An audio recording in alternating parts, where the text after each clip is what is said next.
कहानी काला जादू वाला घर।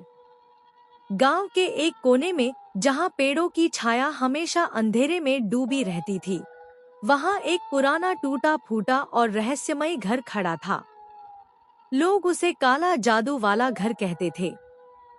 किसी को नहीं पता था कि वहां कौन रहता है, लेकिन हर कोई जानता था कि वहां कुछ रहस्यमय जरूर है। एक रात गांव के दो लड़के विशाल और राजा ने शर्त लगाई कि वह उसे घर में रात बिताएंगे। गांव के बुजुर्गों ने चेतावनी भी दी। गांव के बुजुर्गों ने कहा, जो वहां गया वह वापस नहीं लौट कर आया। पर युवा दिलों में डर कहाँ लगता है।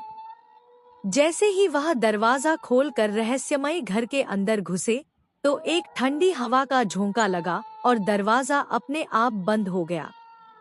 घर के अंदर धूल और मकड़ी के जलूस के बीच एक पुराना शीशा रखा था, जिसमें उनकी परछाई नहीं दिख रही थी। राजा ने दीवार पर लटका एक पुरानी तस्वीर देखी।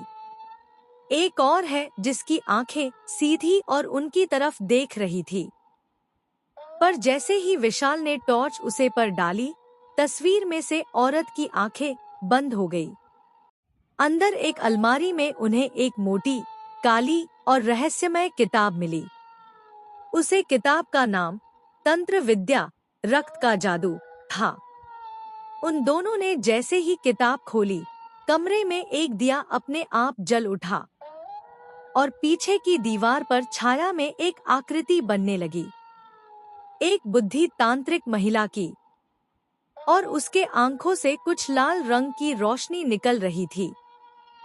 वह तांत्रिक महिला उन दोनों से कुछ बोलते हुए, तुमने मेरी किताब छू ली, अब तुम मेरे शिष्य बनोगे या मेरी बलि। दोनों ने डर के मारे भागने की कोशिश की, पर जब वह दरवाजे तक पहुंचे तो देखा कि दरवाजे अब ईंटों से बंद हो चुके हैं, जैसे वह दरवाजा कभी खुल ही ना हो। दोनों की आंखें अब लाल हो चुकी थी। लगता है उसे पर किसी आत्मा का साया आ गया हो। अगली सुबह गांव वालों ने देखा कि काला जादू वाला घर अब राख में बदल चुका है, पर उसकी जगह एक नया पेड़ उग गया था। एक अजीब मोटा और कला पेड़।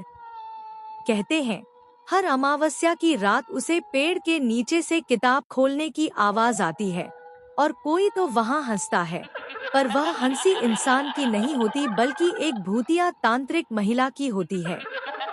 अगर आपको यह कहानी अच्छी लगी हो तो हमारे YouTube चैनल द कहानी चैनल को जरूर सब्सक्राइब करें। धन्यवाद।